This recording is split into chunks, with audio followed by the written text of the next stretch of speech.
And I'm exceptionally proud this morning to welcome Chief of the United States Border Patrol, as some of us prefer to call the Chief of Chiefs for the Border Patrol. And Chief Raul Ortiz, it's great to have you here with us this morning. We're looking forward to hearing from you on some of the most challenging things that the Border Patrol, you as the highest level executive within the Border Patrol, are facing today. And I am especially going to concentrate, Chief, on areas where you think industry can come and come to bear their capabilities to help you as an executive, and especially our men and women that stand in the field. So welcome this morning. Thank you for being with us. And it's a great pleasure to see you once again. Thank you, Chief, and always appreciate the partnerships, both with yourself as one of my long-term mentors, as well as with the industry in general. I think what you find now is, the Border Patrol is in a very unique situation as opposed to when I started 30 plus years ago, in that, our mission focus was really on the southwest border, and you didn't see us really, expanding much past that. But I think what you find now is we are a global agency, and we aren't just focused on what's happening in South Texas or in San Diego, California. We see threats in Miami, up in the northern border, Puerto Rico, you name it. So I'm excited to have a conversation today, and look forward to continuing this conversation even past this engagement, because I do think that a big part of our new strategy coming out next month is going to be the stakeholder engagement and working with our partners to make sure we have the right tools in the hands of our frontline agents, so they can conduct their mission efficiently and have this information that we take advantage of in our private lives, also in our work lives. Right. Well, and you said it best, Chief. I tell you what, for people like yourself and myself that started over 30 some years ago, in my case, 40 years ago, we have seen dramatic changes, but those are operational changes that we have seen. And I think historically, the Border Patrol has done very well to adapting to what is occurring at the point in time that each one of us has served. I'd like to commence this conversation with saying the following, and I think you've heard me say this before, but I think it's important for industry to hear this, because this is an evolving border. It's an evolving organization. It's growing, and you're right, we're now a global organization. So let me begin by saying that each one of the chiefs of the United States Border Patrol has had tremendous challenges, especially post 9/11. But each one of those challenges has been unique. And I will be the first to say, every subsequent chief since I left has had a more difficult, more complex, more challenging type of events that are occurring on our border, and leading to where we are today globally. So thank you for what you do today, and for what I know will be your successes to come as you continue to serve. Having said that, going forth into the new year, what do you see as some of the most pressing needs for the Border Patrol that is now seen, of course, and should be seen as the leading agency for border security? Some of these are obvious: the caravans, the asylees, the refugees, and things of that nature. One of the things we don't talk about often enough, I believe, on the outside, are all the other threats, vulnerabilities, and risks that we face. I'd like the audience to hear a little bit from you on what those things are. Yeah, so Chief, you're spot on. When you think about this current environment that we're up against, in a COVID threat, and even going into a potential variant threat moving forward, my number one priority is doing everything I can to protect my workforce, the migrant population that we encounter each and every day, and then those communities that we serve, not just at the border, but beyond the border. And so when you think about the threats, 1.7 million encounters, and then, almost 400,000 gotaways. So that was, 2.1 million people that we saw come across the southwest border and in the coastal northern border areas. And then you think about, the what's in the mix of all of that. The criminal alien populations that we encounter each and every day, the narcotic apprehensions and seizures we make in the rescues. I looked at some numbers this morning, Chief, and there were 100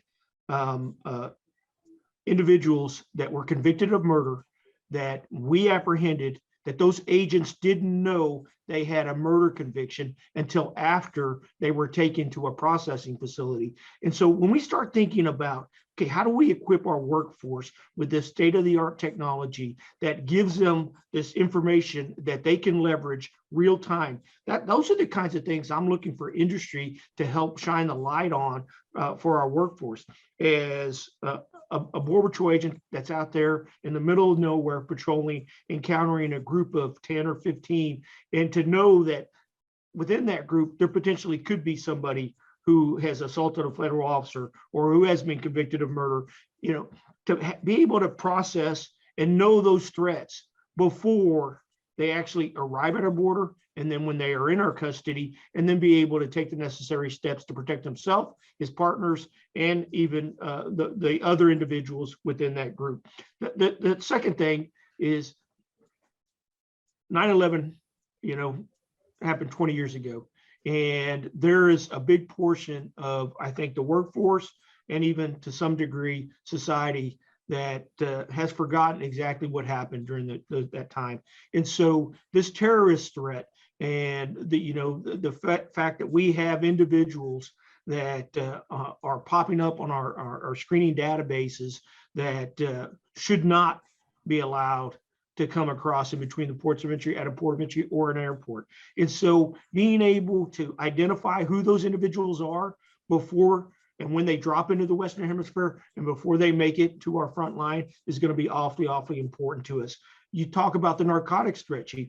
Fentanyl, methamphetamine, we are seeing more of those seizures happening at our checkpoints, at our port of entries. And we recognize that the cartels are taking advantage of this mass migration push to be able to detract from what our agents are doing out there on the front lines and be able to use that as a diversion. And so we have to make sure that we have the right technology in those areas. And we talked about this 15, 20 years ago when you were the chief. How do we shrink the border? How do we put technology in areas so I don't have to have agents lined up shoulder to shoulder? Because we recognize that, you only spread 19,555 Border Patrol agents so far. And so I'm going to make a big push moving forward to do everything I can to resource the Border Patrol adequately. That goes with personnel. We've got to have the state-of-the-art technology out there, recognizing that infrastructure is not going to be a huge tool for us moving forward, but there are other things that could fall within that infrastructure bucket. When you think about access roads, you think about linear ground detection systems, all these things that have been in play for several years. How do we expand that to ensure that we cover as much of that 2,000 miles of the southwest border and then expand it to the northern border and even to some of the coastal areas? Excellent, excellent. So a kind of a quick recap. And I know that you're hoping, and they are listening, that industry is listening. So what we're talking about here is connectivity. We're looking at edge computing so that there's not a need to always go back to a control center for analysis evaluation, but the agent on the ground has that capability to take a look at what's coming at them and what they're encountering in as real time as possible. We're talking about virtual, what I'm going to refer to as virtual pushing out of the borders. Post 9/11, we talked about pushing out of the borders. We went from physical presence on the juridical line to physical presence in very global positions. You yourself, you were in Afghanistan for a couple of years doing that for us. So it's that connectivity, virtual capabilities, edge computing, and communications that are critically important. And you touched on some of the things that I was hoping that we would get to and describe very well what the challenges are. One of the things that I keep hearing about, Chief, is the Integrated communications, integrated efforts, and especially in the intelligence portion of what we do, and therefore the security. For example, Five Eyes. The Five Eye countries right now are having a tremendous challenge with immigration. The UK, what we're seeing across the channel with France and the UK and things of that nature. There has to be a means for that secure communications, taking into account PII concerns, taking into account the policies of each one of the countries and things of that nature. That's one of the areas that I believe, I'd like to get your thoughts on this, on the intelligence sharing, not amongst just the Five Eyes, but the allies. I'm sure you're like me, we would love to have a capability with Mexico that we have insight into what they're seeing and vice versa. We're not there yet, but that's something we should move towards. Yeah, Chief, you're spot on, right?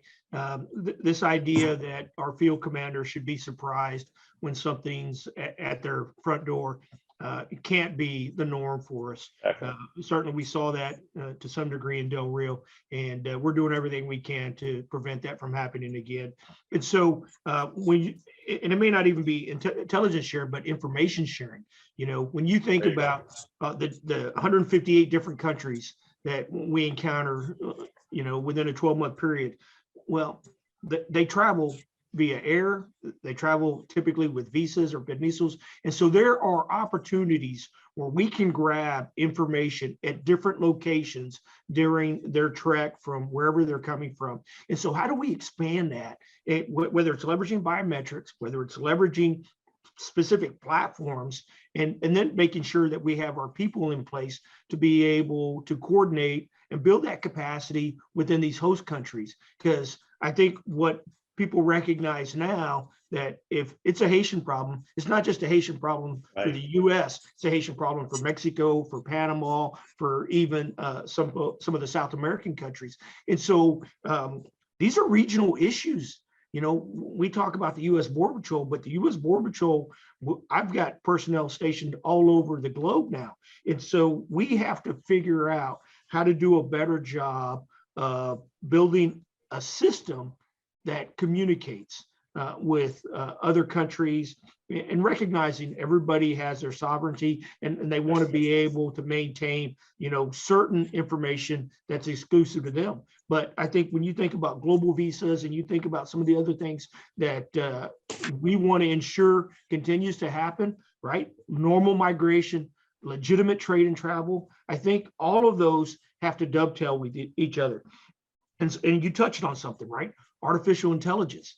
I mean, how do we leverage that in this border environment so that way I don't have to have Border Patrol agents or intelligence analysts sitting behind a computer screen trying to identify, well, is this something that we need to go look at just a little bit further? Machine learning is, I think, a big part of our new strategy. I've actually ensured that we had annotations in there. So that way, when industry looks at our strategy and goes, okay, I know where they're going with this. I know what they want to do. And so I'm excited about what 22 and beyond is going to look like for us. I think, when you and I reflect back in 5 or 10 years, these Border Patrol agents are going to have more gadgets and things on them.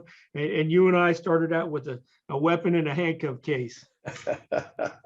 and a flashlight that we used to have to buy the batteries for. Yes, sir. No, absolutely right. Absolutely right. So you've touched on a couple of things, AI and machine learning. One of the things that's still, and I know it, you see it every day, is that I see out there is walking into a command center, and this is not just the Border Patrol, this is other law enforcement agencies, and seeing officers, in our case, OFO officers and Border Patrol agents, surrounded by television screens. That's not necessarily a bad thing, but it can become very overwhelming very quickly because of the amount of technology that we have out there on the border now. AI and machine learning, picking up anomalous activity that can point to where an officer doesn't have to assess and evaluate, but pointing to where they need to be responding. We're working on it now. I know industry are very focused on that. What can industry hear from you relative to that need, that MI or AI machine learning capability that is critical not only on the border, but where else? You said some of the airports as they transit in the world of narcotics, in the world of terror. What can you share with us on that? Yeah, so one of the big things that I think that we're probably not as focused on that I'd like to see spend a little bit more energy on is the narcotics criminal element out there. And so when you think about our checkpoints, and our checkpoints have been around for decades, and trying to get them to operate much more efficiently, the way we see some of the successes at our port of entries and even some of our airports. And so being able to get industry to understand that there's a targeting aspect to everything that we do.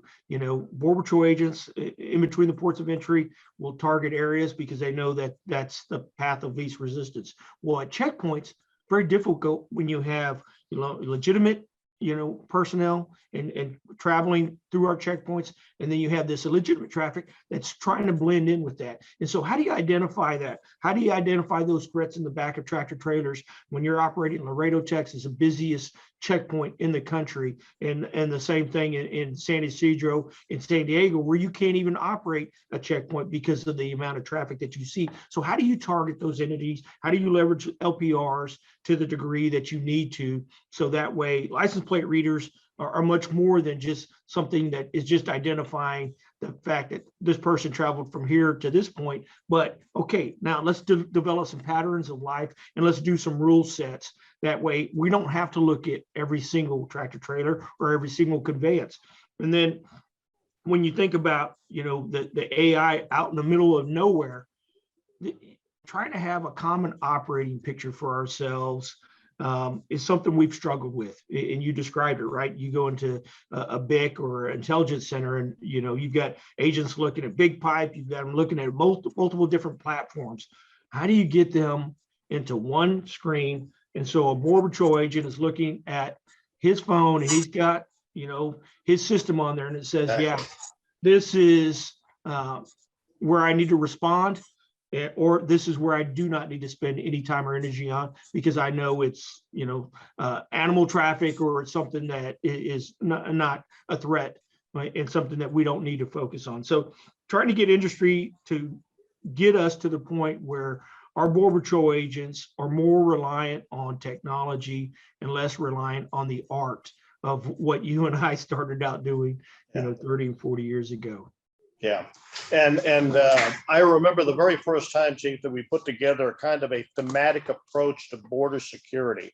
We needed to have the capability to detect, deter, identify, classify, and respond in the most efficient time. And at the top of our list, I think, is how our officers respond safely to industry. I think that's what you're hearing from me and from the chief. It is bringing all of those things together, so that from an AI and machine learning capability, we get the best output of all of those variables so that we become efficient and do the job safely. So I think you touched on something there, Chief, right? Efficiency, knowing that it's going to be difficult to grow the Border Patrol to 21,370 like we had 10 plus years ago. Right. And so you've got limited resources.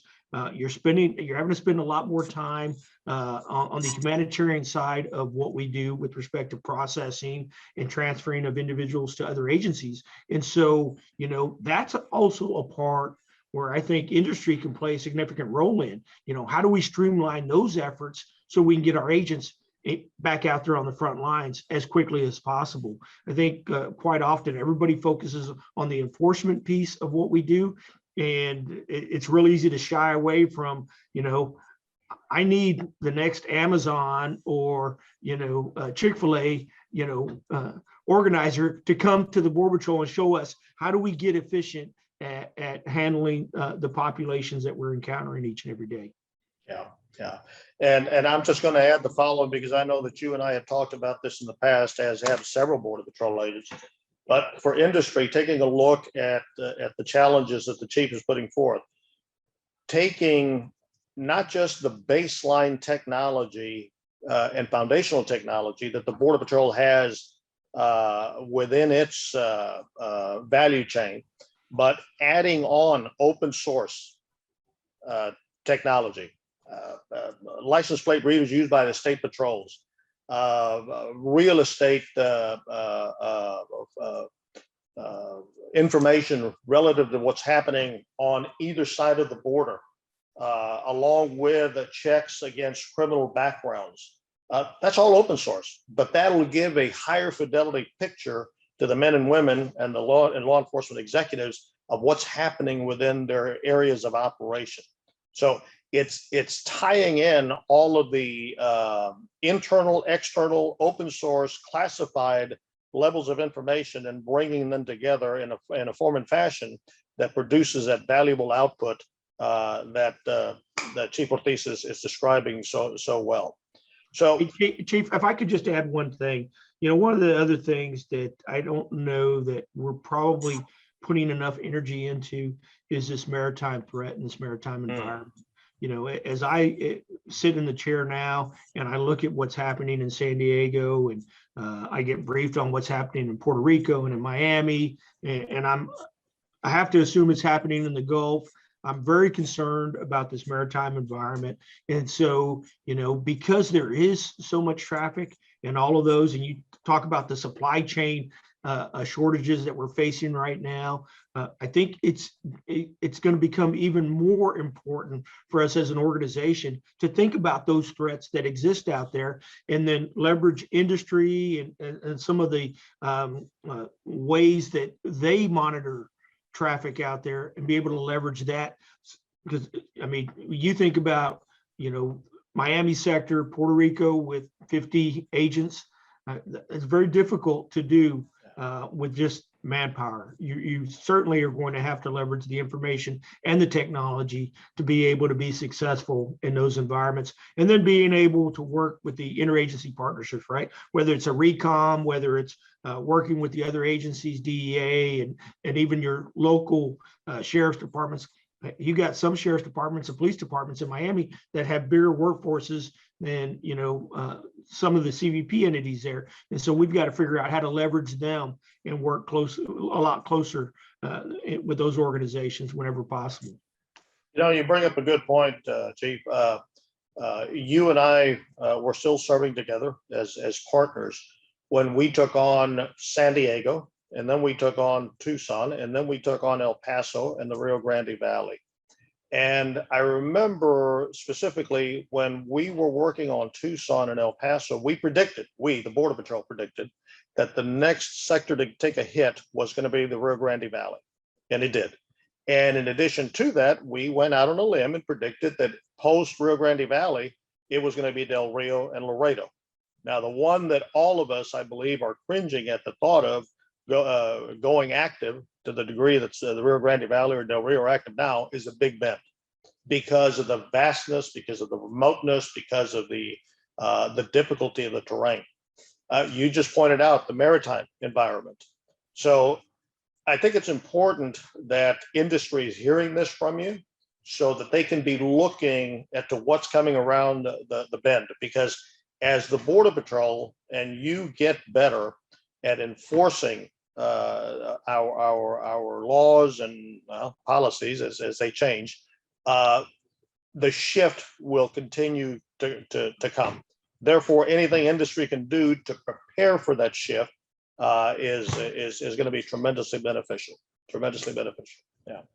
So before we go too much further, because I know that industry is interested into what's happening now, we're all aware of what the budget situation could potentially be. We know that fences, walls are off the table, but technology, everything from additional RVSS, additional MBSS, anything like that. What can you share with us of what you expect to see in the next budget cycle, next couple of budget cycles, and really what you think you need out there?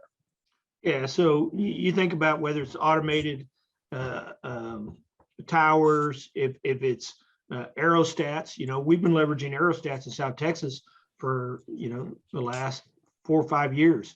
And they continue to be, this persistent surveillance tool, and to some degree acts as a deterrent for us. And so that's great.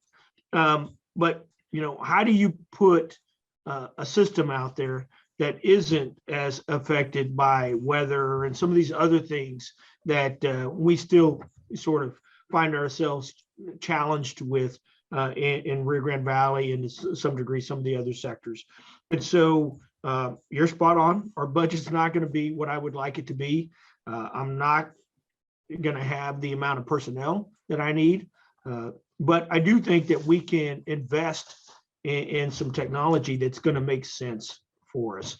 And so what I want to be able to do is work with industry, work with the Hill and others to be able to paint a picture on getting as much fixed technology in areas that I know for South Texas, closest entry point. So we're always going to be busy in South Texas.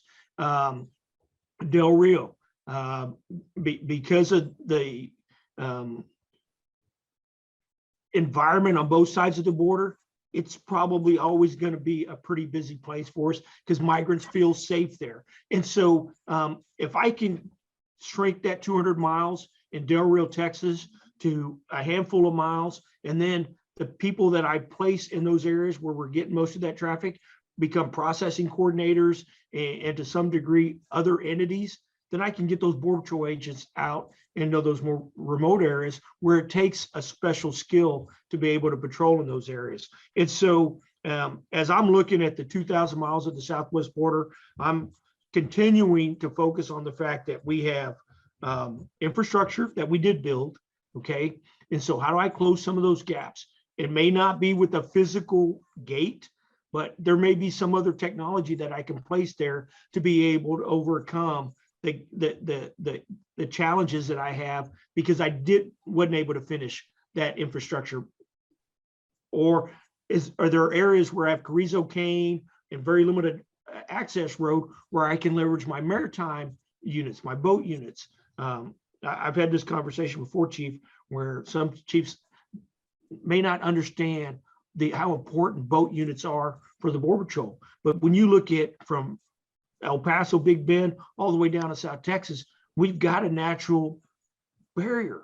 And so how do we do a better job of leveraging that and being able to use technology in those environments? Right now it's just Border Patrol agents patrolling, maybe with some radar, maybe with some air coverage, but at some point, there's going to be some technology that we should be able to place on the river. So Carrizo Cane isn't as much of an impact for our Border Patrol agents and our frontline officers. So I do want to invest on some more fixed technology out there. I do want to make our technology, we've seen it in the past where quite often we may invest in some technology, but the durability of that equipment, it does not withstand the wear and tear and the environment that our Border Patrol agents put it through. And so I want to make sure that, we're going after the best and that the agents, that it's user friendly. I mean, I don't get to spend as much time training our personnel as I would like in this COVID environment with the mass migration surges that we've seen.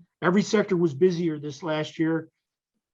Traditionally we've been able to play whack-a-mole with our officers and put them in those surge areas. The only officers I could bring down were from the northern border. And then I have this threat on the northern border, Chief, I went to Holton, Maine 4 months ago, and I saw firsthand the challenges that we have up there. And there's a threat up there.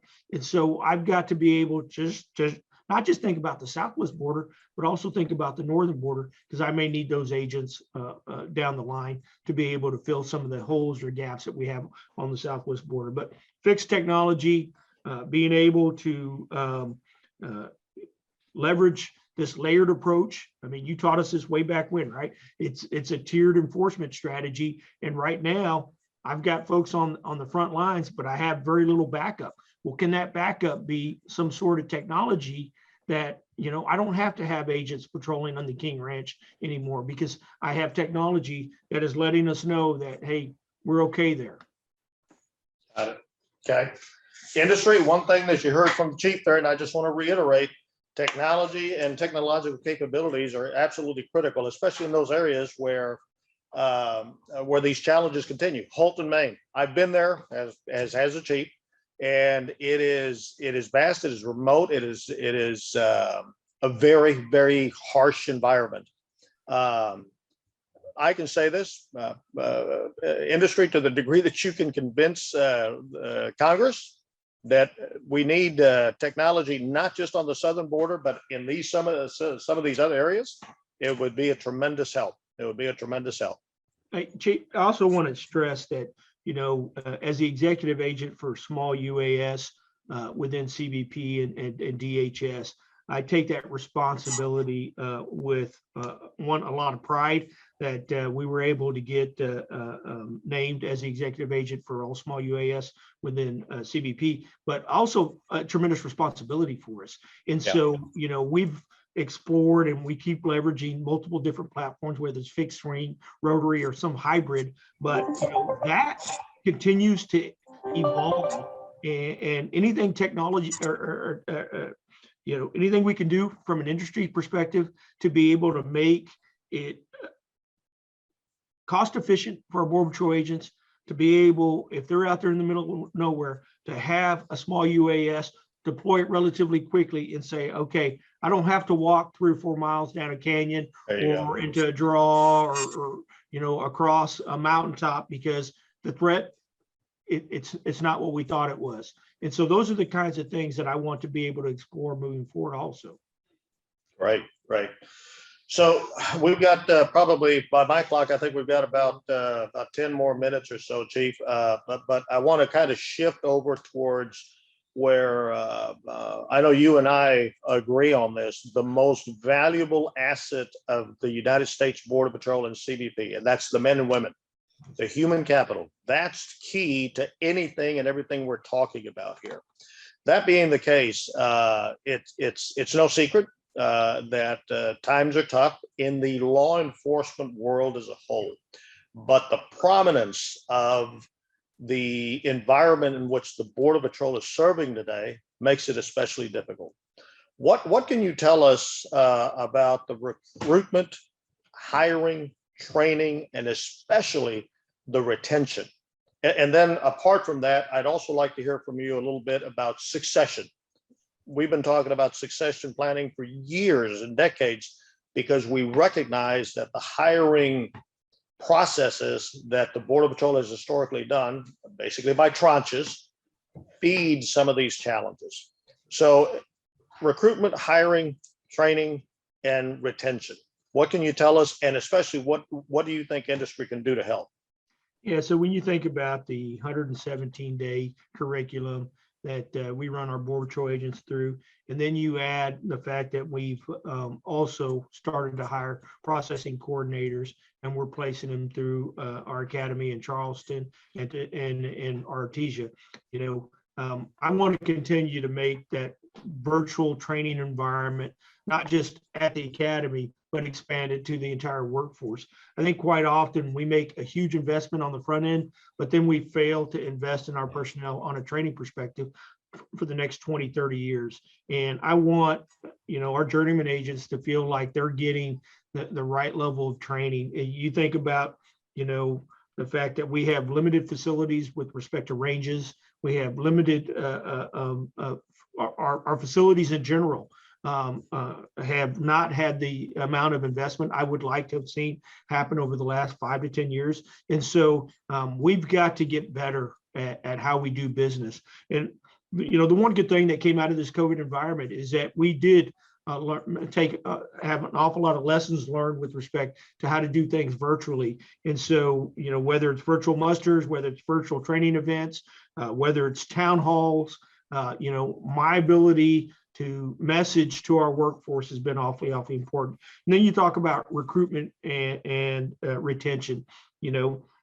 As we look at, the population of the United States and even, globally, what traditionally was, you got people from South Texas, Arizona that joined the Border Patrol. We get people from all over the country that are willing to join the Border Patrol, and we've got to make it attractive for them. We've got to demonstrate that, one, we're an agency with an awful lot of integrity. our mission is like no other mission, and that we have the trust and the confidence of the American public to be able to do that mission each and every day. So, we're continuing to message that as much as we possibly can and showcase the tremendous work that the agents do out there each and every day. And so I think early on, you talked a lot about, we talk about communications all the time and how important it is for us to tell our story. And so that's going to be a big emphasis on mine. But I think industry can help us with that, right? When you display a Border Patrol agent now compared to, what that Border Patrol agent had at their disposal 20 and 30 years ago, it's night and day. And so our recruitment efforts and our retention efforts need to match that. We need to be able to showcase, okay, this Border Patrol agent is not only going to learn how to track, how to do train checkpoint operations, but they're going to learn how to operate, these highly, very technical pieces of equipment, whether it's, surveillance, whether it's a targeting machine, whether it's NII, on and on and on. All this equipment agents have to be exposed to at the beginning, at the middle, and at the end. And so I'm going to try and put a little bit more energy into that. And then, this vaccine mandate has come at a tremendous cost, not just to us, but to every organization out there. But I also recognize, and I think I started this off, how do I protect my workforce? Industry can help with this. We took what we call a lot of environmental controls to be able to safeguard our workforce early on when COVID hit us. But, whether it's COVID, whether it was, TB back when you and I started, and some of the other diseases that we tried to protect ourselves from and taking it home to our families, how do you expand that so those agents out there on the front lines are not unnecessarily facing these risks that we could potentially avoid if we equip them and we make sure that they're trained properly. So those are the types of investments I want to really focus on over these next 12 months. And I think industry has a huge role to play in all of this because unfortunately, we haven't had as many conferences or opportunities to be able to look at some of the latest and greatest tools that are available to us and to all the law enforcement agencies out there. And I think people recognize the importance of law enforcement now. And so I think we've gone past that rhetoric, and now we continue to focus on, okay, how do we make sure we have a secure America? Yeah, all good points, all great points. And leaving this subject before we do so, and you are a great champion for the men and women that are serving out there today. We were at the Border Patrol Foundation dinner not too long ago. You did a great job of describing the men and women, the very fiber, the very metal of what these men and women do out there every day. You and I were raised in this environment. I'll speak for both of us. Extremely proud of our people, of our organization, and their accomplishments and their willingness to continue to take on the challenge. Yes, sir. So, a couple of other things, Chief. I find myself now talking quite a bit to HHS, OR&R, AFC, basically the supporting entities to the Border Patrol, literally in an advisal capacity, saying, look, this is what the Border Patrol needs, and this is what they need more of, and what you need to do to continue supporting them. One of the things that I've been pressing our industry partners is there's direct support to the Border Patrol, which is what we've just spent the last 35, 40 minutes talking about. And then there's the indirect support to the Border Patrol by supporting some of these other agencies that have to be there to support you, that need to be in lockstep with you, that need to be in alignment. What can you tell us about those supporting agencies? It used to be only ICE and DRO, which still need to be there, but now it has expanded tremendously. And I think for the near future, they're going to continue to be very critical from a supporting perspective to the Border Patrol. What can you tell us about that? Yeah, so part of our new strategy, Chief, is it's a 3-pronged three-prong or three-goal strategy. And the third goal is stakeholder engagement. And one specific excerpt in there is immigration adjudication support. And I specifically annotated that because what you just described, this immigration continuum is much more, and what happens in the asylum process, what happens in the USCIS and the migrant, unaccompanied children that we turn over to HHS and ORR, all those impact that frontline activity. And so how you process them, how you treat them, whether it's because of legal mandates or whether it's by policy or for whatever reasons, or because humanitarian, it's the right thing to do. I think it's awfully important. And so I included it in the strategy this go around because I wanted to make sure that everyone, not just industry, but everyone understood how important it is to invest in all of that. So when you think about currently we have the UIP, we're going into the automated electronic A file, and how do you streamline that information so that way we know when those unaccompanied children are placed and when they're turned over to a sponsor, or if that sponsor potentially, poses a risk to that child. And so all this information, I think, has to be shared early because we're spending an awful lot of time preparing for these worst case scenarios. We shouldn't be doing that. We should be sort of planning because we know what the scenario is going to be, and we're not just thinking that this might happen. And so whether it's a soft-sided structure, whether it's building contracts for transportation, whether it's repatriation flights, all of these things are relying on information. And that information sits in initially our database first, and then it's transferred to some of these other organizations or entities within the federal government. And so, or even to some degree, non-governmental organizations. For the first time, we included NGOs, I think, in our strategy as not just an honorable mention, but as somebody that we know that we have to collaborate with, because without them, we're not going to be successful. Del Rio, if it wasn't for Roll Central Kitchen, we would have been in very dire straits in that 10-day working environment because they were able to do so much more than we had the capacity to do within that amount of time. And the same thing holds true for some of the other agencies that supported us.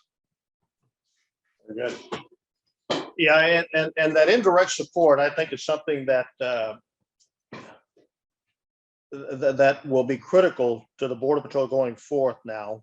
Of course, those agencies have to be funded, and some of them are getting some big funds out there.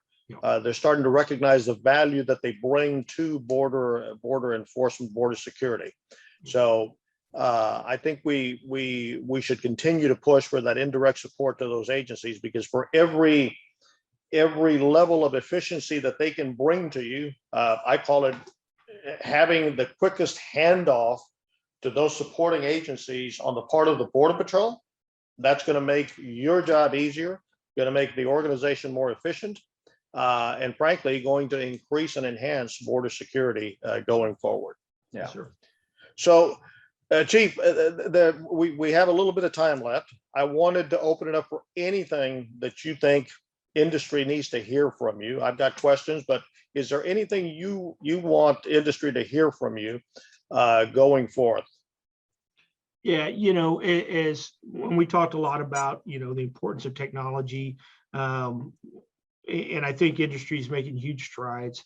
One of the things when we talk about detection, we talk about, big pieces of equipment, but I think the individual agents out there, I think there's some opportunities to leverage detection.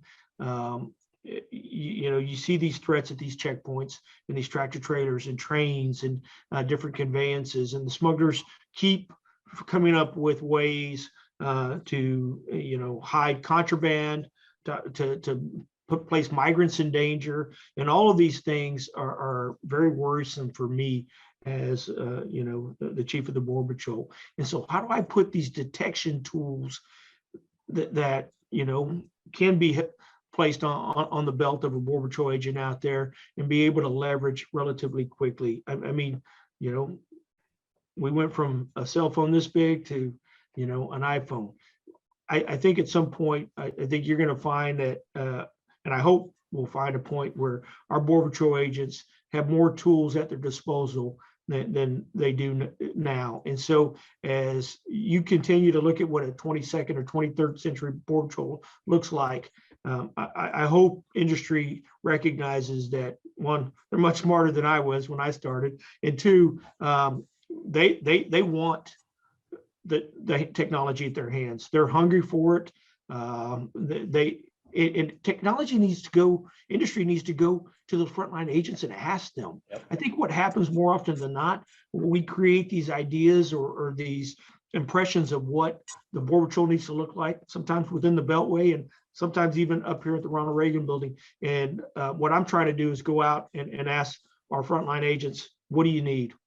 What do you want? What's going to make your job just a little bit easier and a little bit more efficient? And so hopefully industry is doing the same thing, because I think that's where the solutions are really going to come from. Right. Well, Chief, we really appreciate you taking the time. I personally really appreciate it, because hearing you talking about today's challenges and the challenges that we see to come are absolutely critical. I want to thank you for taking the time. I want to thank you for continuing your efforts and championing border security. You and I have worked together many, many years. I know that we will be looking at your successes for each continuing day, month, year that you decide to stay. And hopefully that'll be it for a time to go. We're very fortunate to have you at the helm of the United States Border Patrol. Thank you again. It's always great to talk to you, and looking forward to crossing paths soon. Thank you, Chief. God bless you. Honor first. Yes, sir.